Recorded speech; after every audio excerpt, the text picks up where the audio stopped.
ರಾಜ್ಯದಲ್ಲಿ ಕಾಂಗ್ರೆಸ್ ಸರ್ಕಾರ ಅಧಿಕಾರಕ್ಕೆ ಬಂದು 3 ವರ್ಷ ಪೂರೈಸ್ತಂತೆ ಅಂತ ನನಗೂ ಗೊತ್ತಾಗಿತ್ತು ಇವತ್ತು ಮಧ್ಯಾಹ್ನದ ಮೇಲೆ. ಯಾಕೆ ಸರ್? ನನಗೆ ಗೊತ್ತಿರಲಿಲ್ಲಪ್ಪ. ನನಗೇನು ಗೊತ್ತಿತ್ತು ಇವತ್ತು ಮಂದಿ ಅವ್ರದ್ದು 3 ವರ್ಷ ಅಂತ? ಯಾವನು ಗೊತ್ತಿತ್ತು? ಯಾಕಂದರೆ ಇವರು ಲೀಡರ್ಗಳದ್ದು ಹುಟ್ಟುಹಬ್ಬ ಇದಕ್ಕಿಂತ ಚೆನ್ನಾಗಿ ಆಚರಿಸ್ತಾರೆ. 3 ದಿನದಿಂದಾನೆ ತಯಾರಿ ಮಾಡ್ತಾರೆ, ಕಣ್ ಕಡೆ ನಮಗೆ ಕಾಣೋಂಗೆ ಫ್ಲೆಕ್ಸ್ ಹಾಕ್ತಾರೆ, ಬಿಜಾನ್ ಪಬ್ಲಿಸಿಟಿ ಕೊಡ್ತಾರೆ, ಎಲ್ಲ ಕಡೆಯಲ್ಲೂ ಅಡ್ವರ್ಟೈಸ್ಮೆಂಟ್ಗಳು ಹಾಕತ್ತಾರೆ, ಎಲ್ಲ ಮಾಡಿ ಗೊತ್ತಾಗತ್ತೆ. ನಮ್ಗೆ ಇವತ್ತು ಗೊತ್ತಾಗಿದ್ದು ಮಧ್ಯಾಹ್ನನೇ, ನನಗಂತೂ, ಬೇರೆಯವ್ರಿಗೆ ಗೊತ್ತಿಲ್ಲ. ಈ ಹಿನ್ನೆಲೆಯಲ್ಲಿ ತುಮಕೂರಿನಲ್ಲಿ ಸಾಧನೆ ಸಮಾವೇಶನ ನಡೆಸಿದ್ದಾರೆ. ಏನೇನೋ ಆ ಕಾರ್ಯಕ್ರಮ, ದೊಡ್ಡ ಕಾರ್ಯಕ್ರಮ, ಸರ್ಕಾರ ಅಂದಮೇಲೆ ನಡೆಸತ್ತೆ. 1,52,000 ಜನರಿಗೆ ಹಕ್ಕುಪತ್ರ ಕೊಟ್ಟಿದ್ದಾರಂತೆ. ಸಂತೋಷ.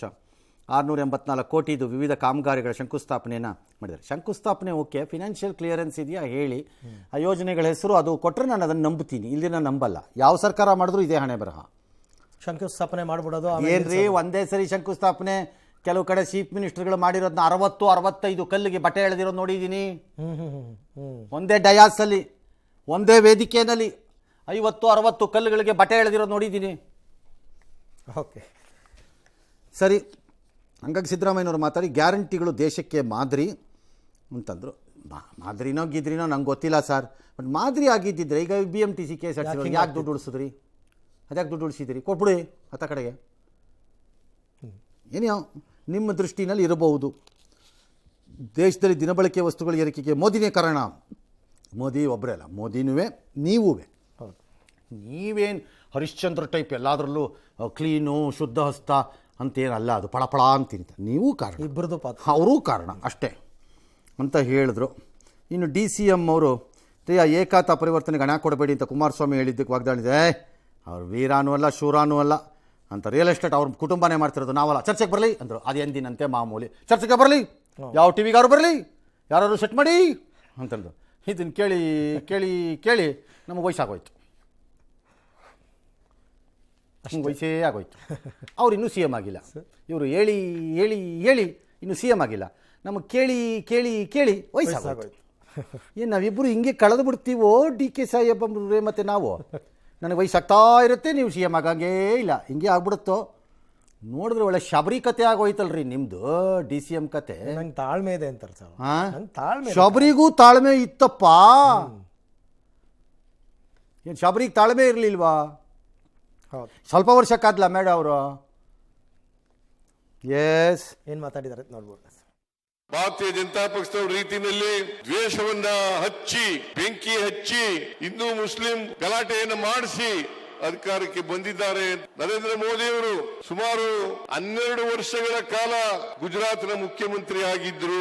ಸುಮಾರು 35 ವರ್ಷ ಗುಜರಾತ್ನಲ್ಲಿ ಭಾರತೀಯ ಜನತಾ ಪಕ್ಷದವರು ಅಧಿಕಾರದಲ್ಲಿ ಇದ್ದಾರೆ. ಗುಜರಾತ್ನ ಅಭಿವೃದ್ಧಿ ಆಗಿಲ್ಲ. ಬಿಜೆಪಿ ಅವರಿಗೆ ನಾಚಿಕೆ ಆಗ್ಬೇಕು. ಗುಜರಾತ್ನಲ್ಲಿ ಬಾಡಿಗೆ ಕೊಡ್ಲೇ ಮೊನ್ನೆ ತಾನೇ ಕುಮಾರಸ್ವಾಮಿ ಅವರು ಬೆಂಗಳೂರು ನಗರದಲ್ಲಿ ಬಿ ಇಂದ ಎ ಖಾತೆ ಮಾಡಿಸ್ಬೇಕಾರೆ ನಮ್ಮ ಸರ್ಕಾರ ಬಂದ್ಬಿಡ್ತದೆ, ನೀವು ಯಾರು ದುಡ್ಡು ಕಟ್ಟಕ್ ಹೋಗ್ಬೇಡಿ, ನಾವು ಬಂದ್ ಮಾಡ್ತೀವಿ ಅಂತ ಪಾಪ ಮಾತಾಡಿದ್ದಾರೆ. ಕೊಟ್ಟ ಕುದುರೆಯನ್ನು ಏರಲು ಬಯಸುವನು ವೀರನೂ ಅಲ್ಲ ಶೂರನೂ ಅಲ್ಲ. ಅಧಿಕಾರ ಕೊಟ್ಟಾಗ ನಿನ್ ಕೈಲಿ ಮಾಡಕ್ ಆಗದೆ ಇದ್ದಾಗ, ಅಧಿಕಾರ ಇಲ್ಲದೆ ಹೋದಾಗ ನಾನು ಹರಿತೀನಿ ಹರಿತೀನಿ ಹರಿತೀನಿ ಅಂತಂದ್ರೆ ನಿಮ್ ಕೈಲಿ ಏನು ಮಾಡ್ಲಿಕ್ಕೆ ಸಾಧ್ಯ ಇಲ್ಲ. ಆಗಲಿ, ಸಂತೋಷ. ಬಟ್ ಚೀಫ್ ಮಿನಿಸ್ಟರ್ದು ಫ್ಯಾಕ್ಚುಯಲಿ ಸ್ವಲ್ಪ ರಾಂಗ್ ಇದ್ದಂಗಿದೆ. ಗುಜರಾತ್ ಮುಂದುವರಿದಿಲ್ಲ. ಯಾವ ಪ್ಯಾರಾಮೀಟರಲ್ಲಿ? ಯಾವ್ದಾದ್ರು ಪ್ಯಾರಾಮೀಟರ್ಸ್ ಬೇಕು ಅದಕ್ಕೆ. I don't think so he is right. ಇನ್ನು ಪೊಲಿಟಿಕಲ್, ಅದು ಯಾವುದು ಬೆಂಕಿ ಹಾಕಿದ್ರು. ಇದು ವೆಸ್ಟ್ ಬೆಂಗಾಲಲ್ಲೂ ಬೆಂಕಿನೇ ಹಾಕಿದ್ರು. ಅದು ಅದು ರೋಡಲ್ಲೆಲ್ಲ ಕಾಣಿಸ್ತಿತ್ತಂತೆ ಬೆಂಕಿ. ಜನ ಅದನ್ನು ನೋಡಿ BJPಗೆ ಓಟ್ ಹಾಕ್ಬಿಟ್ರಂತೆ ಬೆಂಕಿನ. ಕಾಂಗ್ರೆಸ್ನ ಯೋಗ್ಯತೆಗೆ ಅಲ್ಲಿ 3 ಸೀಟ್ ತೊಗೊಳಕ್ಕಾಗಿಲ್ಲ. ಕಾಂಗ್ರೆಸ್ಸಿಂದು you do not accept your ಫೇಲ್ಯೂರ್ಸನ್ನು, ನಿಮ್ಮ ಇದನ್ನು. ಸ್ಟಿಲ್ ಸಾಧನಾ ಸಮಾವೇಶದಲ್ಲಿ ಫೇಲ್ಯೂರನ್ನು ಡಿಸ್ಕಸ್ ಮಾಡೋ ಜಾಗ ಅಲ್ಲ. ಅದು ಸಾಧನೆಗಳನ್ನೇ ಡಿಸ್ಕಸ್ ಮಾಡೋ ಜಾಗನೇ. ನಿಮ್ಮಲ್ಲಿ ಒಂದಿಷ್ಟು ಸಾಧನೆಗಳಾಗಿರಬಹುದು 3 ವರ್ಷಕ್ಕೆ, ನಾನು ಇಲ್ಲ ಅಂತ ಹೇಳೋಕ್ಕಾಗಲ್ಲ. ಆದರೆ ನಿಮ್ಮ ಗ್ಯಾರಂಟಿ ಯೋಜನೆಗಳು ಮಾಡಿರೋ ಅನಾಹುತವನ್ನು ಒಪ್ಪಲು ನೀವು ತಯಾರಿ ಇಲ್ಲದೆ ಇರೋದೇ ನಿಮ್ಮ ಮೊದಲ ಮೂರ್ಖತನ. ಅದನ್ನು ನಮ್ಗೆ MLAಗಳೇನು ಹೇಳಬೇಕು, ಜನ ಏನು ಹೇಳಬೇಕು ಅನ್ನೋದನ್ನು ನಮಗೆ ಹೇಳುತ್ತಾರೆ. ಅಧಿಕಾರದಲ್ಲಿದ್ದಾಗ ಒಂದು ಪೊರೆ ಇರುತ್ತೆ. ಆ ಪೊರೆ ಏನು ಅಂದರೆ, ನಾನು ಮಾಡಿದ್ದೆಲ್ಲ ಸರಿ ಅಂತ ಸುತ್ತಲೂ ಹೇಳುವ ಒಂದಿ ಮಾಗದರು ಹಾಕುವ ಪೊರೆ ಅದು. ಈ ಪೊರೆಯಿಂದನೇ ಮಮತಾ ಬ್ಯಾನರ್ಜಿ ಮನೆಗೆ ಹೋಗಿರೋದು. ಈ ಪೊರೆಯಿಂದನೇ ಕಾಂಗ್ರೆಸ್ ಅಧಿಕಾರದಿಂದ ಮನೆಗೆ ಹೋಗಿರೋದು. ಈ ಪೊರೆಯಿಂದನೇ ಸ್ಟಾಲಿನ್ ಮನೆಗೆ ಹೋಗಿರೋದು, ಈ ಪೊರೆಯಿಂದನೇ LDF ಮನೆಗೆ ಹೋಗಿರೋದು. ಹೌದು. ಇಲ್ದಿರ ಮನೆಗೆ ಹೋಗ್ತಿರ್ಲಿಲ್ಲ. ಪೊರೆ, ಆ ಪೊರೆ ಇದೆಯಾ ಅಂತ ಡೌಟ್ ಇದೆ. If Siddaramaiah gets alerted, fair. If you do not get alerted, fair. ಅಷ್ಟೇ. ಫೇರ್. ಇನ್ನು ಜನತಾದಳ ಪಕ್ಷದಲ್ಲಿ ಘರ್ವಾಪ್ಸಿ ಅಭಿಯಾನ ಶುರುವಾಗಿದೆ. ಮಾಜಿ ಶಾಸಕ ಅಖಂಡ ಶ್ರೀನಿವಾಸ ಮೂರ್ತಿ JDS ಸೇರೋ ಸಾಧ್ಯತೆ ಇದೆ. ಅಖಂಡ ಶ್ರೀನಿವಾಸ ಮೂರ್ತಿ ನಿವಾಸಕ್ಕೆ ಕುಮಾರಸ್ವಾಮಿ ಅವರು ಭೇಟಿ ಕೊಟ್ಟು ಮಾತುಕತೆ ನಡೆಸಿದ್ದಾರೆ. ಅವರು ಬಿಜೆಪಿ ಜೊತೆ ಈಗ ಸದ್ಯಕ್ಕೆ ಗುರುತಿಸ್ಕೊಂಡಿದ್ದಾರೆ. ಬಟ್ ಅವರು ಆಹ್ವಾನ ಕೊಟ್ಟಿದ್ದಾರೆ. ಅವರೊಬ್ಬರು ಬಂದ್ಬಿಟ್ಟಿದ್ರಿಂದ ಇಲ್ಲೇನು JDS ಉದ್ಧಾರ ಆಗ್ಬಿಡುತ್ತೆ ಅಂತೇನಿಲ್ಲ ಇಲ್ಲಿ. ಮತ್ತೆ ಏನು ಮಾಡ್ತಾರಂತೆ, ಪುಲಕೇಶಿ ನಗರದ ಕಂಟೆಸ್ಟ್ ಮಾಡಿ ಗೆದ್ದು ಬಿಡ್ತಾರಂತ ಈ ಪಾರ್ಟಿ. ಆಗಲ್ಲ. ಸುಮ್ಮನೆ ಆಯ್ತು, ಅವ್ರವ್ರ ಪಕ್ಷಕ್ಕೆ ಅವ್ರನ್ನ ಸೇರಿಸ್ಕೊಳ್ಳಿ ಬಿಡಿ, ಅವ್ರು ಬೇಕಾದವ್ರನ್ನ. ಯಾರು ಬೇಡ ಅಂದಿರೋರು. ಆ ಇಕ್ಬಾಲ್ ಅನ್ಸ ಅದು ಎಷ್ಟು ಸರಿ ಬಿಟ್ಟು ಹೋಗಿದಾರೋ, ಎಷ್ಟು ಸರಿ ಬರ್ತಾರೋ, ಅದಕ್ಕೇನು ಬೆಲೆ ಇದೆಯಾ? ಸರಿ, ತಮಿಳುನಾಡಿನ ಮುಖ್ಯಮಂತ್ರಿ ಜೋಸೆಫ್ ವಿಜಯ್ LTTE ಮುಖ್ಯಸ್ಥ ಮಾಜಿ ಪ್ರಧಾನಿ ರಾಜೀವ್ ಗಾಂಧಿ ಹಂತಕ ಪ್ರಭಾಕರನ್ಗೆ ಶ್ರದ್ಧಾಂಜಲಿ ಅರ್ಪಿಸಿರೋದು ವ್ಯಾಪಕ ಚರ್ಚೆ. ಇದನ್ನು BJPನವರು ಇವಾಗ ಎತ್ತಿ ಹಿಡ್ಕೊಂಡ್ರು. ತಂದೆಯನ್ನು ಹತ್ಯೆ ಮಾಡಿದ LTTE ಮುಖ್ಯಸ್ಥನಿಗೆ ತಮಿಳುನಾಡಿನ ಮುಖ್ಯಮಂತ್ರಿ ಗೌರವ ಸಲ್ಲಿಸ್ತಾ ಇದ್ದರೆ ರಾಹುಲ್ ಗಾಂಧಿ ಅದಕ್ಕೆ ಯಾವುದೂ ತೊಂದರೆ ಇಲ್ಲ ಅಂದ್ಬಿಟ್ಟು ಅಧಿಕಾರಕ್ಕೋಸ್ಕರ ಆ ಜೊತೆ ಸೇರ್ಕೋತಾರೆ. ಹೇಗೆ DMK ಜೊತೆ ಆಗ ಅವರು ಪ್ರಭಾಕರನ್ ಕಡೆ ಅಂತ, ಈಗಿದು ಹೆಂಗಿದೆ ಅಂತ ಹೇಳಿದ್ದಾರೆ. ಸರಿ, ಈ ಮಧ್ಯ ಪಾಪ ಇವರು ಯಾರು ಸ್ಟಾಲಿನ್ ಯಾವುದೇ ಸಂದರ್ಭದಲ್ಲಿ TVK ಪರಕ ಅದೇ ಇಲ್ಲ, ನಮ್ಮಲ್ಲಿ BJP ಅವ್ರು ಹೇಳ್ತಾರೆ ಯಾವುದೇ ಸಂದರ್ಭದಲ್ಲಿ ಪತನ ಆಗುತ್ತೆ ಅಂತಿದ್ರಲ್ಲ, ಹಾಗೆ ಅವ್ರೂ ಈಗ ಅಧಿಕಾರದಲ್ಲಿ ಇಲ್ಲ, ಕೆಲಸವೂ ಇಲ್ಲ, ಡೇಟ್ ಫಿಕ್ಸ್ ಮಾಡೋ ಕೆಲಸ. ಏನಕ್ಕೆ ಪತನ ಆಗಬೇಕಾ ಸರ್ಕಾರ, ನನಗಿನ್ನೂ ಅರ್ಥವಾಗಿಲ್ಲ. ಅಲ್ಲ, ಪತನ ಆದರೂ ಇವ್ರ ಕೈಲಾದರೂ ಆಗಬೇಕಲ್ಲ, ಅದು ಆಗಲ್ಲ. ಹಂಗಂತ ಅವ್ರು ಕರೆ ಕೊಟ್ಟಿದ್ದಾರೆ. ಕರೆ ಇಡ್ಕೊಳ್ಳಿ ಅವರು, ಬೇಡ ಅಂದವ್ರು. ಮತ್ತು ರಾಹುಲ್ ಗಾಂಧಿನ ಸೀರಿಯಸ್ ಆಗಿ ತಗೋಬೇಡ್ರಪ್ಪ ಕೆಲವು ವಿಚಾರದಲ್ಲಿ ನೀವೆಲ್ಲ. ಈಗ ಫಾರ್ ಎಕ್ಸಾಂಪಲ್ ಅವರು ಇವತ್ತೊಂದು ಹೇಳಿದ್ದಾರೆ, ಅವ್ರು ಸೀರಿಯಸ್ ಆಗಿ ತಗೋಬಾರ್ದು. LTTE ಅವ್ರಿಗೆ ಬದ್ಧತೆ ಇಲ್ಲ ಅವ್ರಿಗೆ, ಅವೆಲ್ಲ ಅಂಥ ಬದ್ಧತೆ. ಇನ್ನು ಅವ್ರ ಅಮ್ಮನಿಗಾದರೂ ಬೆಟ್ರು ಸ್ವಲ್ಪ. ಪ್ರಭಾಕರನ್ ವಿಷಯ ಅವ್ರಿಗೆ ಎಷ್ಟು ಗೊತ್ತೋ ಬಿಡ್ತೋ ನನಗೆ ಗೊತ್ತಿಲ್ಲ. ನಾವು ಒಂದು ಸ್ವಲ್ಪ ಟಚಪ್ಪಲ್ಲಿ ಇದ್ವಿ, ಹಂಗಾಗಿ ನಮಗೆ ಗೊತ್ತು ಅಷ್ಟೇ. ಆಯ್ತಲ್ಲ. ಅಲ್ಲ, ನನಗೆ ಒಂದು ವಾಯ್ಸ್ ಆಫ್ ಟೈಗರ್ ಅಂತ ಅವ್ರದ್ದೊಂದು ಪೇಪರ್ ಬರ್ತಿತ್ತು, ಅದಕ್ಕೆ ಕೆಲವು ಪೊಲೀಸರು ಹತ್ತಿಸ್ಕೊಂಡ್ಬಿಟ್ಟಿದ್ರು. ಹೆಂಗೆ ಬರ್ತಾ ಇದೆ ನಿನ್ಗದು ಅಂತ. LTTE ಇದೊಂದು ಪೇಪರ್ ಇತ್ತು, ಮ್ಯಾಗ್ಝೈನು, ವಾಯ್ಸ್ ಆಫ್ ಟೈಗರ್ ಮ್ಯಾಗ್ಝೈನ್. ಅಂದರೆ 15 ದಿನಕ್ಕೋ 20 ದಿನಕ್ಕೋ ಒಂದು ತಿಂಗಳಿಗೋ ಒಂದು ಸರಿ ಬರೋ ನ್ಯೂಸ್ ಲೆಟ್ರು.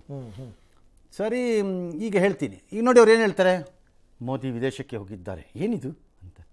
ರೀ, ಈ ಪಾರ್ಟಿ 3-4 ದಿನಕ್ಕೊಂದ್ಸರಿ ಓಡೋಗ್ಬಿಡೋ ಪರಾರಿ ಮಾಡೋ ಗಿರಾಕಿ, ಎಲೆಕ್ಷನ್ ಟೈಮಲ್ಲಿ ಹೊಟ್ಟೋಗೋ ಗಿರಾಕಿ, ಅಸೆಂಬ್ಲಿ ನಡೀತಿರೋ ಪಾರ್ಲಿಮೆಂಟ್ ನಡೀತಿರೋ ಟೈಮಲ್ಲಿ ಓಡೋಗೋ ಗಿರಾಕಿ, ಎಲೆಕ್ಷನ್ ಲೆಕ್ಕ ಪಕ್ಕ ಇಲ್ದಿರೋ ಗಿರಾಕಿ. ಇವರು ಪ್ರೈಮ್ ಮಿನಿಸ್ಟರ್ ಹೋಗಿದ್ದು ಕೇಳ್ತಾರೆ. ಪ್ರೈಮ್ ಮಿನಿಸ್ಟರ್ ಇವತ್ತು ಡಿಸೈಡ್ ಆಗಿರುತ್ತೇನ್ರಿ, 3 ತಿಂಗಳಿಂದ ಡಿಸೈಡ್ ಆಗಿರುತ್ತೆ.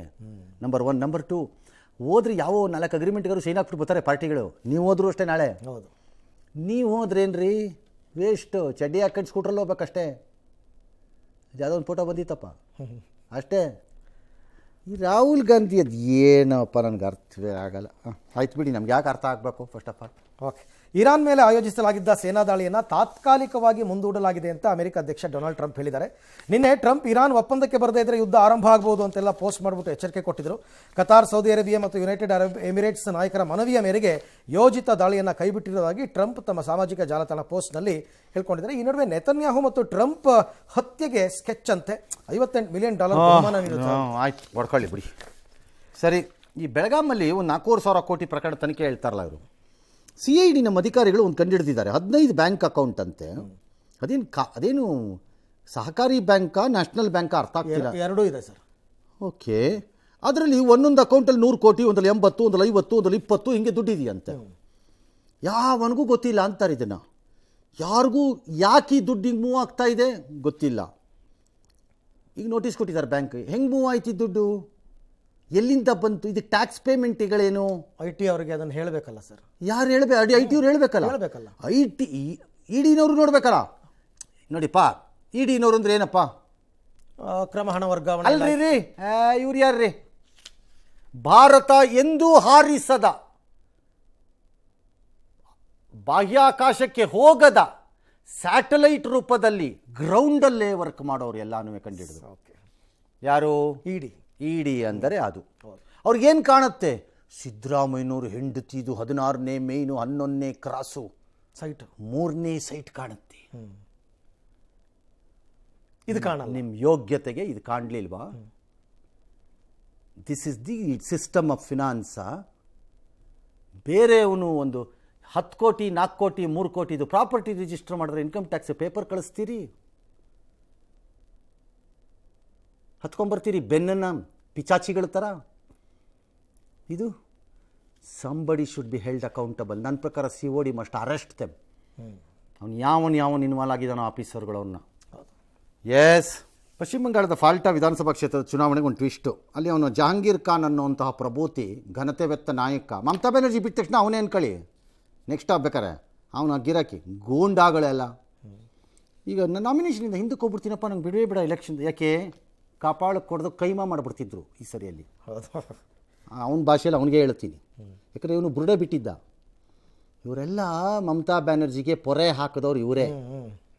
ಎಲ್ಲ ರೌಡಿ ಎಲಿಮೆಂಟ್ಗಳ ಥರ ಆಡ್ತಾ ಇದ್ದರು.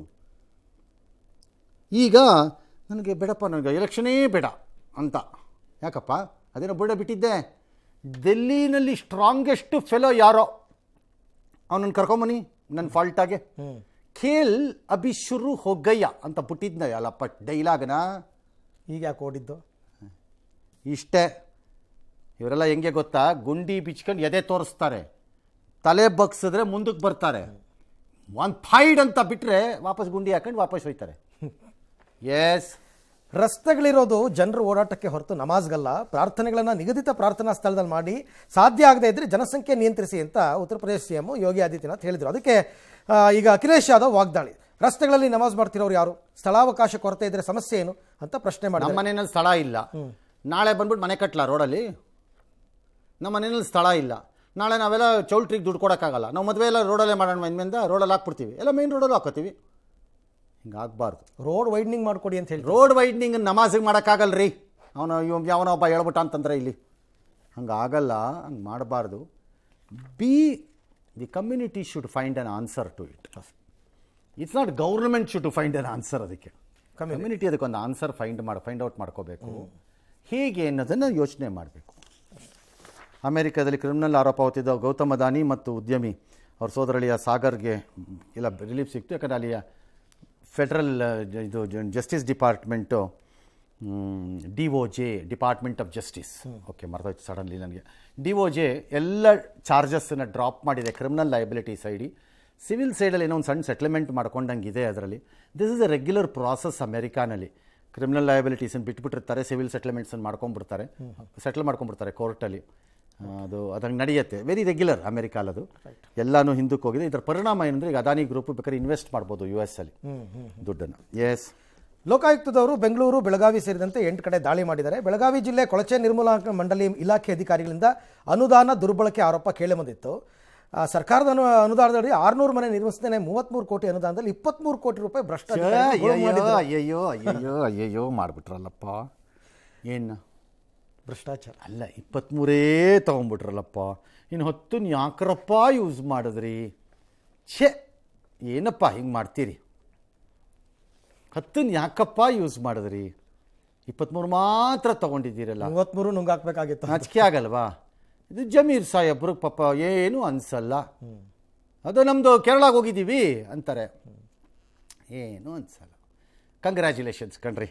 ಬಟ್ ಇದನ್ನು ರೆಕಾರ್ಡರ್ ಬ್ರೇಕ್ ಮಾಡಬೇಕಪ್ಪ. ಇನ್ನೂ ಜಾಸ್ತಿ. ಇದು 65% ಆಗಿದೆ. 90% ಹೊಡೆದವ್ರು ಬನ್ನಿ ಒಬ್ಬರು ನೋಡೋಣ. ಲೆಟ್ಸಿ. ಸಿಕ್ಕಾಕೋತಾರೆ. ಯಾಕೆ ಸಿಗಾಕೋತಾರೆ? ಯಾಕ್ರಿ ಸಿಗಾಕೋತಾರೆ? ಅಲ್ಲ ಸರ್, ಹೊಡೆದಿರೋ 3 ವರ್ಷ ಆದ್ಮೇಲೆ ಮೀಸೆ ತಿರುಗ್ಕೊಂಡು ಬರ್ತಾರೆ. ಯಾಕ್ರಿ ಸಿಗಾಕೋತಾರೆ? ದುಡ್ಡು ಬಿಸಾಕ್ಬಿಟ್ಟು ಬರ್ತಾರೆ. ಯಾವ ಲೋಕಾಯುಕ್ತನೂ ಏನೂ ಮಾಡ್ಕೊಳಕ್ಕಾಗಲ್ಲ.